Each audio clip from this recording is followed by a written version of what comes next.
The house is finally quiet. Dishes are done. Lights are dimmed.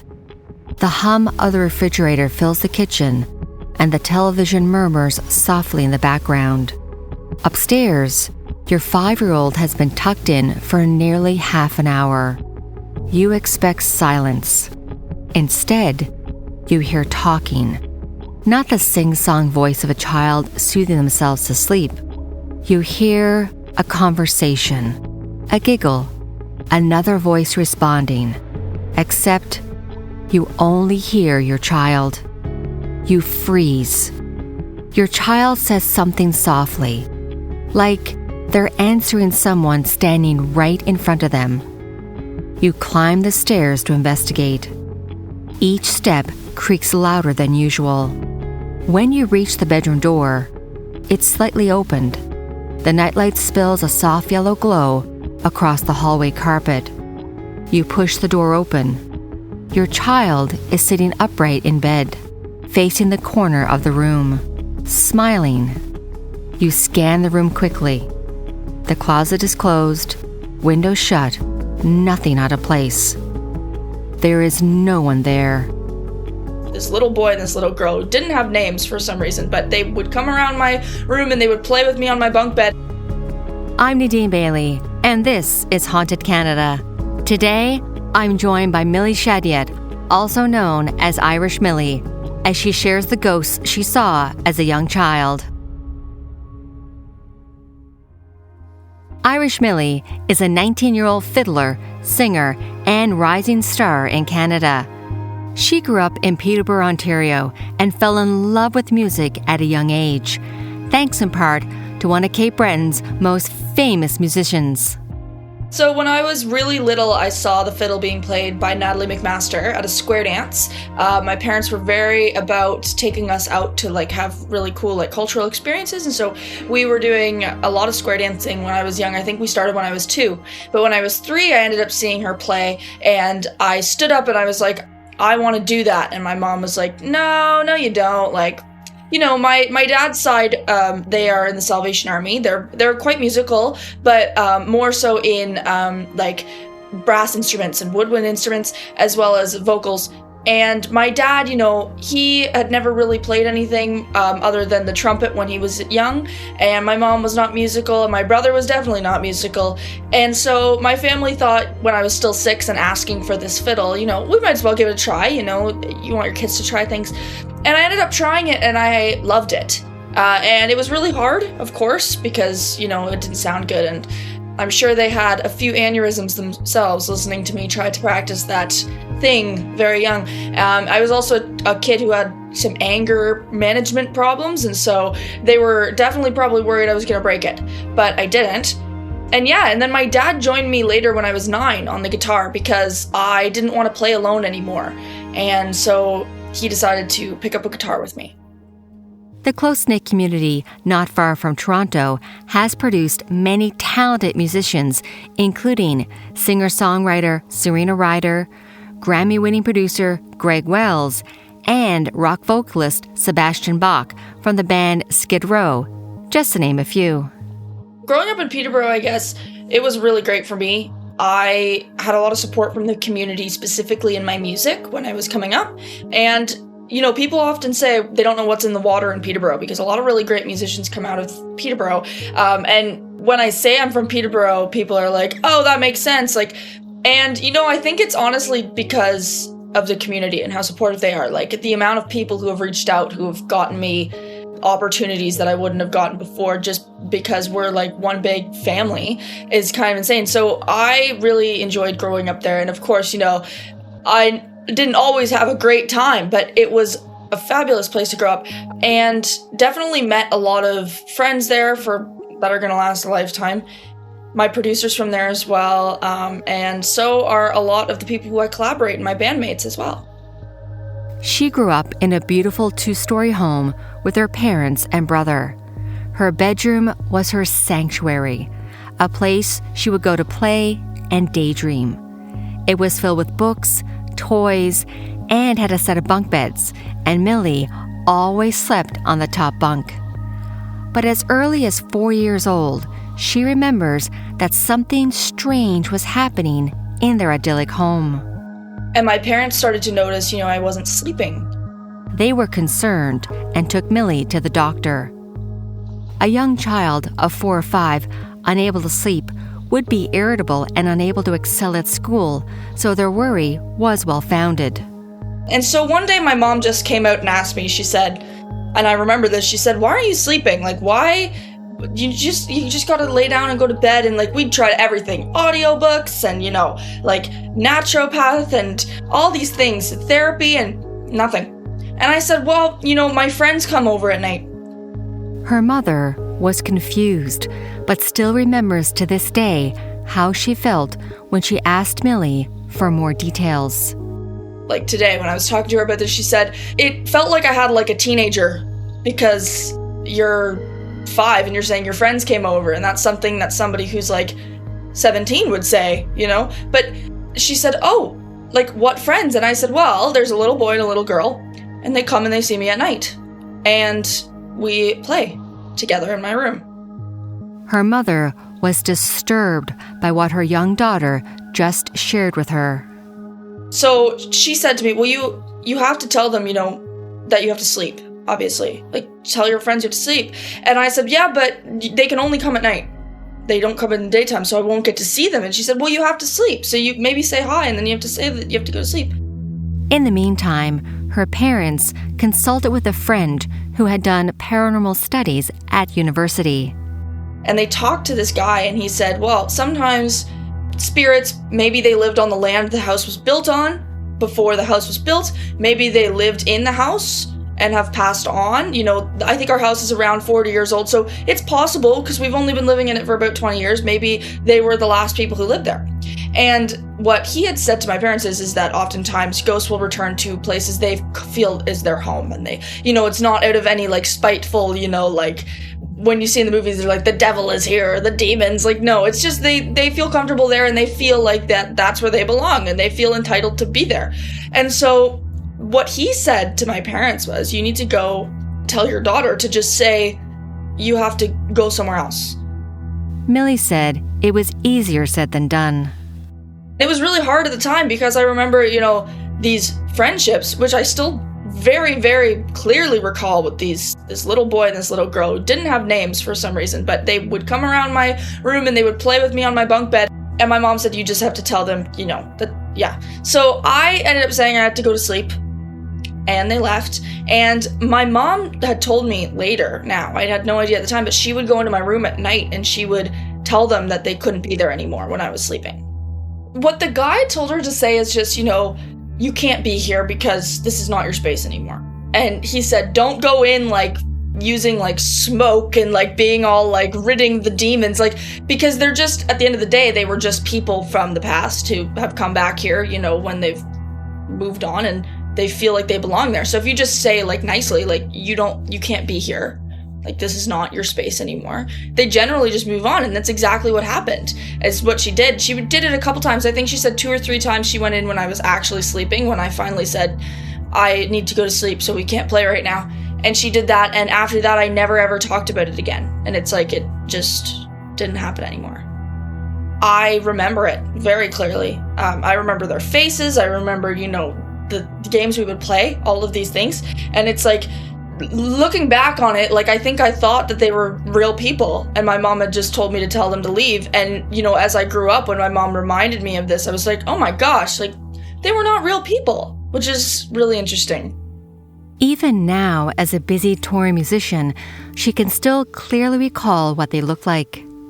The little boy had like brown hair, and he had like some freckles, and he had this mole on his face that was right here. I remember that very clearly. I don't know why, but I do.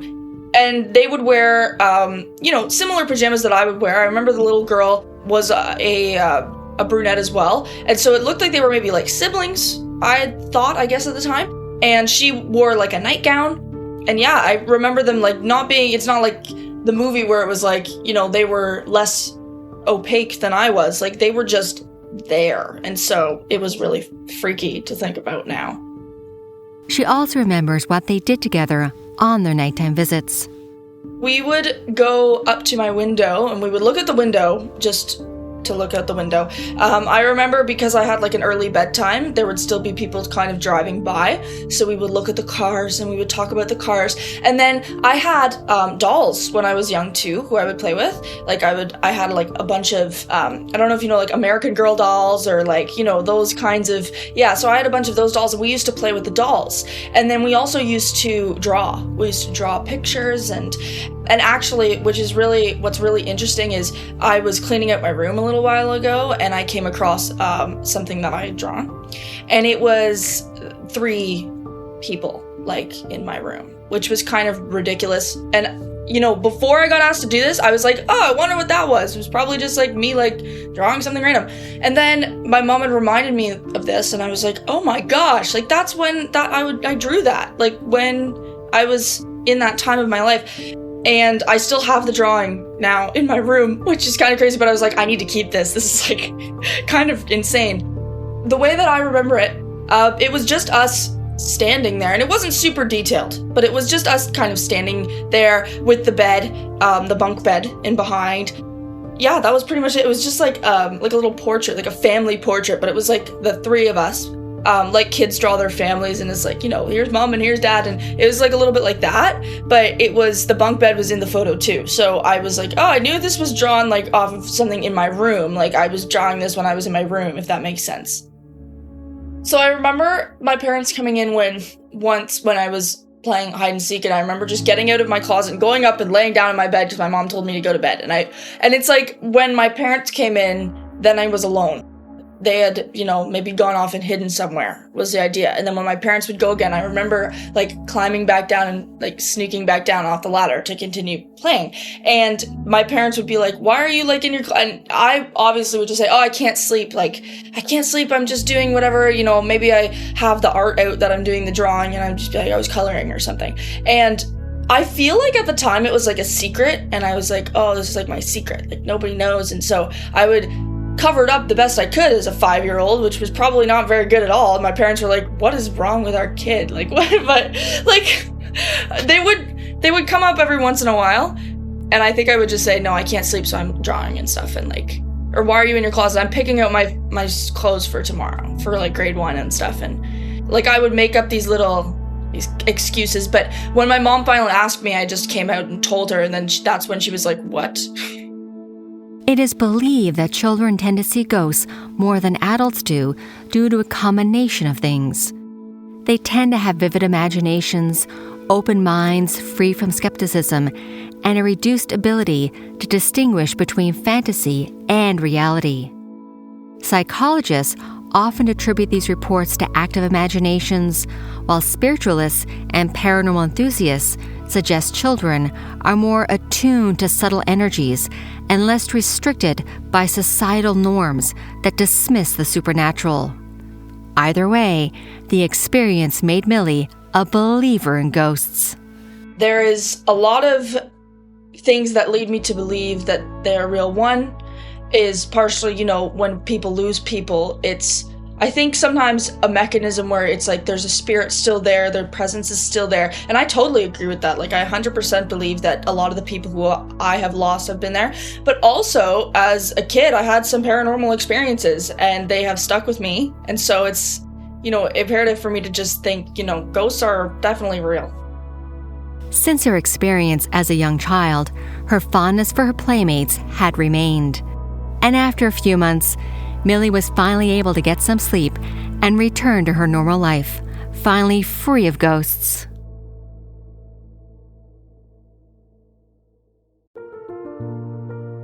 With her supernatural encounters behind her, Millie focused on music with the continued support of her parents, who bought her equipment, drove her to gigs, and helped her fulfill her dreams in whatever ways they could.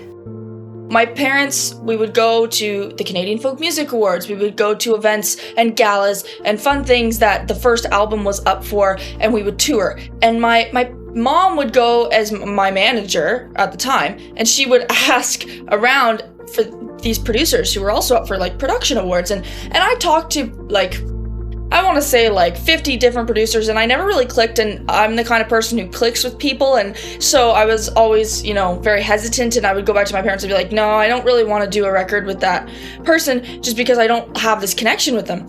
And then one day I met my producer Tyler because somebody in the Peterborough community had noticed I was looking for a producer because I wanted to do a record through social media. And they said, you should meet this guy. And he came and met me. And after, I was having a bad day when I met him, I remember. And so I was like, no, there's no way this is going to be my producer. And then after I said to my mom, I was like, yep, I'm going to do the record with him. I'm going to do that. And so I really clicked with him. I'm actually going in to do a new album with him in February on this Sunday we're starting. So we've done a lot of different recordings together. And then the Publicist came a lot later. So I met Eric at Folk Music Ontario, which is called Folk Canada now. And honestly, I had no idea what I was looking for at this conference. But I went and I was showcasing, and Eric had contacted me after, and I had reached out to him, and he made me this offer, and he said this would be a really great thing to do, and I said yes. And my mom, of course, having been, doing a lot of my publishing work before, was like, yes, you're doing it, because she needs a break, because she is also a grade 1 teacher, and so she has like 2 full-time jobs. So that's kind of how it ended up falling together, and it was really, I say, when people are like, how do you make it that far, do that if you don't start off with all those like great opportunities I have, I just say, just go play your music out somewhere because somebody's going to notice you. And it's super true, because no matter where you are, there's going to be somebody who wants to help you. There's good people. And the first good person who started that chain of reactions for me was Gregory Pastic, who did my first record, who approached me when I was playing at the market. And that's how that happened for me. Because of the amazing people she has around her, Millie has been able to tour across Canada, the US, and Europe. My very first tour was in Denmark, and I was able to go to Germany as well when I was there, which was terrific. And then I've been to the east and west coast of Canada. I've been to up close by Thunder Bay, so I did a Northern Ontario tour. And with one of my other bands that I'm in, I toured Vermont, and with a country band, the Dean James Band, I actually went to Texas last year. Yeah, so in Denmark, when we went to stay there, we ended up sleeping in this attic on the floor for a month, and it was my whole family we went, but Murray and I specifically, we ended up staying in this attic because that was, their musician house, I guess, and so we slept on the floor of this attic, and they didn't have screens in the windows. There were like moths everywhere. It was like an insane experience, but I thoroughly enjoyed it, and it was like nothing I've ever experienced before. Since then, her star continues to rise. Thanks to her explosive fiddle playing, heartful songwriting, and undeniable stage presence. With 7 Canadian Folk Music Award nominations, including Young Performer of the Year and Single of the Year in 2026, Millie's future looks bright. She is booked and busy, and if you get a chance to see her play live, please do. She has up-to-date information on her website, and I'll include a link in my show notes. Thank you for joining me this week. I want to thank Millie for her time and for sharing her amazing story with me. I also wanted to thank Eric Alper, Millie's publicist, for connecting us. Haunted Canada is sponsored by the Ebon & Ghost Stores. I will link the website in the show notes. Haunted Canada is written and produced by me, Nadine Bailey, with senior producer Dila Velasquez. Production and sound design is by Rob Johnson, with help from Corey Price. If you'd like to support this podcast, please follow, share, and tell a friend about this podcast. We would also appreciate a like and a 5-star written review. Also, you can follow me on our different social media platforms, including TikTok and my YouTube channel, Haunted Canada. Do you have a ghost story, haunting, or true crime about your house, museum, or resort that you would like for us to cover on this podcast? If yes, you can email me through the website, hauntedcanada.com. Thank you from all of us at Haunted Canada and Curious Cast. Have a good night, everyone, and stay haunted.